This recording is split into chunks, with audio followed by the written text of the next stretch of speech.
여러분 안녕하세요. 오늘 우리는 서남 목자교회에서 전해진 아주 흥미로운 설교 한 편을 집중적으로 해설해 볼 텐데요. 오늘 다룰 핵심, 바로 단 한 번의 거룩한 선택이 어떻게 우리의 삶과 유산을 영원히 바꿔놓는가입니다. 성경에 나오는 룻과 나오미의 아주 오래된 이야기에서 출발하는 이 설교가 사실 지금 복잡한 현대를 살아가는 우리에게 엄청나게 예리한 질문을 던지거든요. 자, 인생의 수많은 갈림길 속에서 이 선택의 힘이 대체 무엇인지 지금부터 하나하나 짚어보겠습니다. 자, 본격적으로 한번 들어가 보죠. 미국의 유명한 심리학자 윌리엄 제임스가 이런 말을 했어요. 인생은 선택의 결과다. 이번 설교의 서론도 바로 이 뼈 때리는 심리학적 진리에서 출발하는데요.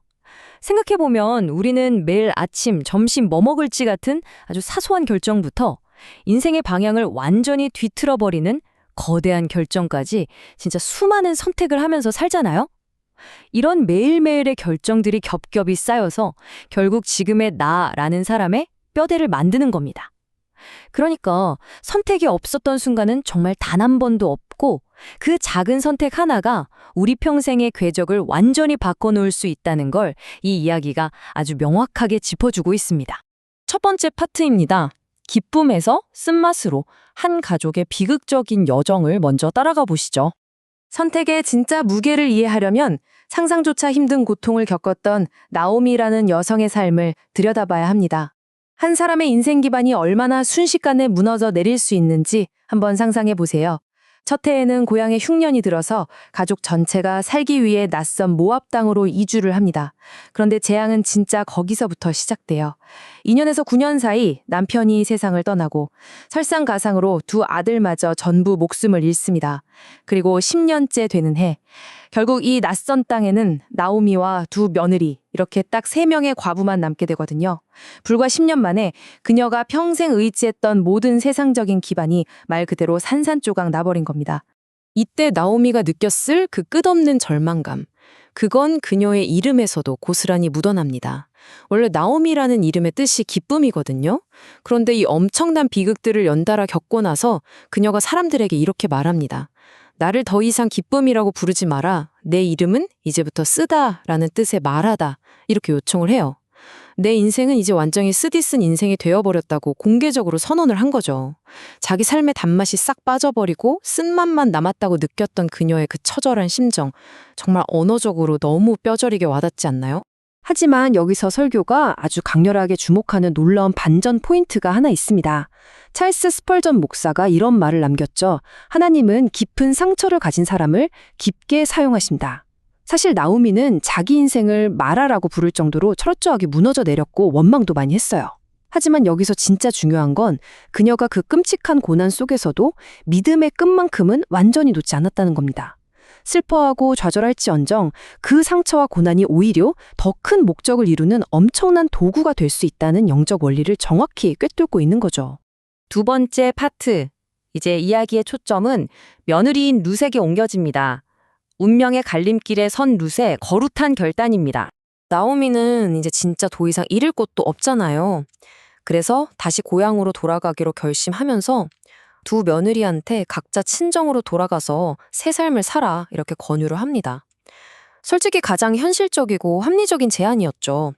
여기서 첫째 며느리 오르바는 아주 현실적인 선택을 합니다. 안전하고 익숙한 고향의 안락함으로 돌아가기로 한 거죠. 이건 세속적인 관점에서 보면 진짜 비난할 수 없는 너무나 당연하고 합리적인 결정이에요. 하지만 룻의 선택은 정말 완전히 달랐습니다. 그녀는 미래가 전혀 보장되지 않은 그 위험한 길, 나이 들고 가난한 시어머니를 향한 엄청난 충성심, 그리고 심지어 한 번도 믿어본 적 없는 낯선 신을 받아들이는 길을 택합니다. 이 두 갈래 길의 대비가 정말 기가 막히게 잘 보여지지 않나요? 룻이 그 자리에 남기로 한 이 절정은 나중에 수백 년의 역사를 통째로 뒤바꾸는 어마어마한 무게감을 지니게 됩니다. 어머니의 하나님이 나의 하나님이 되시리니, 이 짧고 굵은 문장이 바로 룻의 그 유명한 충성스러운 고백입니다. 자, 여기서 한번 생각해보죠. 룻은 원래 우상을 숭배하던 모압 사람이었어요. 그런데 이 이방 여인이 대체 왜, 무엇 때문에 생전 처음 보는 낯선 신을 따르기를 결정했을까요? 설교는 여기서 아주 날카로운 통찰을 줍니다. 룻은 시어머니 나오미가 그 극한의 고통과 상실 속에서도 묵묵히 자기 신앙을 붙들고 살아가는 그 진짜 삶의 모습을 옆에서 아주 생생하게 목격했거든요. 시어머니의 그 상처투성이 삶 한가운데서 동행하는 살아있는 신의 존재를 그녀가 직접 발견해버린 겁니다. 세상의 잣대로만 보면요, 젊음, 재산, 보장된 미래를 다 내팽개친 룻의 선택은 진짜 한없이 어리석어 보였을 겁니다. 그런데 짐 엘리어 선교사가 남긴 이 명언을 한번 들어보세요. 영원한 것을 얻기 위해 영원하지 않은 것을 버리는 사람은 결코 어리석지 않다. 이 해설의 핵심 철학이 바로 여기에 있습니다. 룻은 언제 사라질지 모르는 세상적인 안전망을 쿨하게 포기하는 대신에 영원한 영적인 유산과 가치를 아주 꽉 부여잡은 거예요.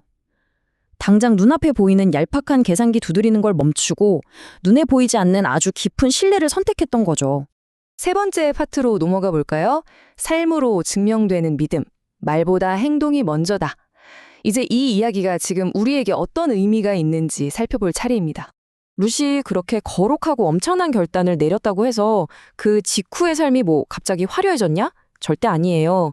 이방 땅에 덩그러니 놓인 가난한 과부로서 남의 밭에 떨어져 있는 이삭을 주워 먹어야 하는 그 진짜 밑바닥에 겸손한 노동을 하루하루 묵묵히 버텨내야 했죠. 하지만 바로 그 지루하고 고단해 보이는 성실함의 과정 속에서 아주 중요한 인물인 보아스를 만나는 기막힌 일들이 일어납니다. 그리고 이 모든 묵묵한 헌신들이 차곡차곡 쌓여서 어떻게 되나요? 나중에 다윗 왕의 증조 할머니가 되고 궁극적으로는 예수의 족보에 당당히 이름을 올리는 진짜 상상도 못할 역사적인 유산을 남기게 됩니다. 화려한 결과물 그 이전에 진짜 보잘것없어 보이는 일상 속의 묵묵한 헌신과 행동 하나하나가 얼마나 중요한지 완벽하게 증명해주는 사례죠. 설교에서는 이 보여주기 원리를 입증하려고 미국의 아주 유명한 부흥사 빌리 그레엄 모사의 일화를 하나 소개하는데요. 이분이 나중에 회고하기를 자기가 신앙에 가장 큰 영향을 받았던 건 무슨 대단하고 화려한 설교나 빡센 성경 공부가 아니었다는 거예요. 그럼 뭐였을까요? 바로 자기 어머니가 방에서 조용히 무릎 꿇고 간절하게 기도하던 그 뒷모습을 보면서 진짜 신앙을 배웠다는 겁니다. 맞아요. 아이들은 부모의 그럴듯한 훈계가 아니라 부모가 삶의 위기나 일상을 어떤 태도와 행동으로 대하는지를 두 눈으로 똑똑히 보고 배웁니다. 진정한 유산은 일상의 행동을 통해 고스란히 전수된다는 것. 100번 말하는 것보다 한번 행동으로 보여주는 게 훨씬 더 강력하다는 걸 증명하는 거죠. 자, 그렇다면 오늘 해설의 가장 핵심적인 포인트입니다. 이 교훈을 지금 우리의 가정에 대체 어떻게 써먹어야 할까요? 결국 부모는 100마디 말보다 행동으로 가치를 증명해야 한다는 거고요. 단순하게 공부 잘하고 세상에서 성공하는 것보다 내면의 단단한 성품과 영적인 유산을 최우선 순위로 삼아야 한다는 겁니다. 한국전쟁 때 진짜 말도 안 되게 자기 두 아들을 죽인 원수를 양아들로 삼았던 손양원 목사님 이야기 한 번쯤 들어보셨죠? 그분처럼 우리도 그 어떤 극한의 억울한 상황 속에서도 사랑을 직접 행동으로 증명해내는 모범을 보여야 한다는 거예요. 그리고 또 하나, 내 주장만 굽히지 않고 핏대 세우기보다 겸손하게 내 알량한 자존심부터 내려놓을 때 요새 참 흔하게 볼 수 있는 그 징글징글한 가족 간의 갈등도 풀릴 수 있다는 겁니다. 지금 우리가 가정에서 매일매일 쌓아 올리고 있는 유산은 과연 어떤 모습인지 뼈아프게 돌아보게 만드는 대목이죠. 이제 오늘 해설을 마무리하면서 여러분 스스로에게 아주 묵직한 질문을 하나 던져보셨으면 합니다. 세상을 붙들 것인가? 아니면 영원한 믿음을 붙들 것인가? 여러분의 쳇바퀴 같은 일상 속에서 피하고 싶지만 피할 수 없는 수많은 갈등의 순간들 속에서 여러분의 결정적 선택을 이끄는 그 진짜 나침반은 대체 무엇입니까? 당장 눈앞에 보이는 이익을 쫓는 계산기인가요? 아니면 시간이 지나도 절대 변하지 않는 굳건한 가치인가요? 룻과 나오미가 남긴 이 아주 강렬하고도 묵묵한 발자취가 여러분이 내일 당장 마주하게 될 다음번 선택의 아주 깊은 영감과 진한 울림이 되기를 진심으로 바라면서요. 오늘 준비한 영상 해설은 여기서 모두 마치겠습니다. 감사합니다.